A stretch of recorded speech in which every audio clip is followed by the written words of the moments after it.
Hello, I'm Dr. Joshua Przelik, a member of the intestinal rehabilitation team. Managing appropriate fluid balance is an important aspect in the care of patients with short bowel syndrome. This ensures adequate hydration. A basic function of the intestine is to absorb fluid and nutrients. The intestine also secretes a large amount of fluid.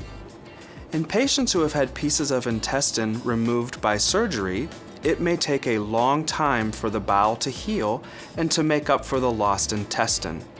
Thus, patients with short bowel syndrome may need a great deal more fluid and calories than individuals with normal intestinal length.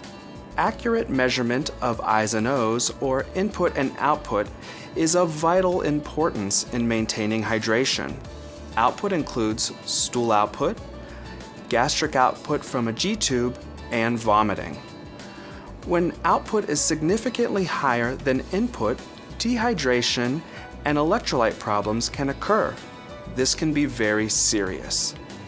It is of vital importance that caregivers learn how to measure output accurately and learn how to replace losses when they are above a threshold set up by the team.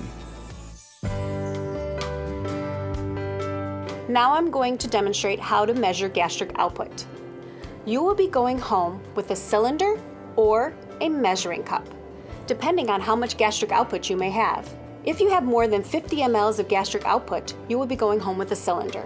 If you have less than 50 mL of gastric output, you will be going home with a measuring cup. When you get home, you will take your Faro bag. It would be connected to your G-tube. You will then disconnect your Faro bag from your G-tube, making sure all clamps are clamped. You will take the end port, place it into your cylinder or measuring cup. Then you will unclamp all clamps, raise your Faro bag, and let the gastric output drain. Once the gastric output is drained into the cylinder or measuring cup, you will clamp all clamps, remove the end port, measure and record.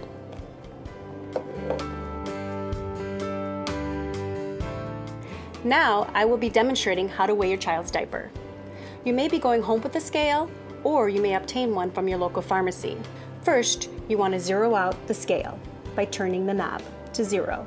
Then you'll take a new unused diaper and place it on the scale. Then turn the knob to 0. Take the new unused diaper off and then place the used diaper on the scale.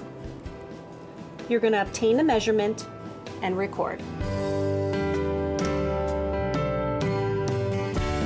Every time you measure your child's gastric and stool output, it is important to record it. We're now going to discuss and review how to calculate and determine if fluid replacements are necessary. First, add up your gastric and stool output over an 8-hour period. Second, review your medical order to determine if additional fluids are indicated. Number 3, if fluids are necessary, review your medical order to determine if fluids should be given with Pedialyte through the G-tube or with lactated ringers through the central line. Number 4, set the rate of the pump and the volume to be given. Please note, the TPN or the feedings should never be stopped for replacement fluids. These should be given on a second pump with extension tubing. If you have any question regarding your child's replacement regimen, please contact our nurse. I will now go through 3 fluid replacement examples. First example, the child has stool output of 20 mL, gastric output of 50 mL, and another stool output of 50 mL in an 8-hour period. This totals 120 mL. Your medical order states to replace the amount of stool and gastric output greater than 90 mL in an 8-hour period. Subtract 90 mL as stated in the medical order from the 120 mL of output. You'll be left to replace 30 mL. Second example, the child has stool output of 120 mL, gastric output of 60 mL, and another stool output of 40 mL in an 8-hour period. This totals 220 mL. Your medical order states to replace the amount of stool and gastric output greater than 160 mL in an 8-hour period. Subtract 160 mL as stated in the medical order from from the 220 mLs of output, you'll be left to replace 60 mLs. Third example, the child has stool output of 50 mLs, gastric output of 30 mLs, and another stool output of 100 mLs in an 8-hour period. This totals 180 mLs. Your medical order states to replace the amount of stool and gastric output greater than 100 mLs in an 8-hour period. Subtract 100 mLs, as stated in the medical order, from the 180 mLs of output. You'll be left to replace 80 mLs. Let's review the signs and symptoms of dehydration.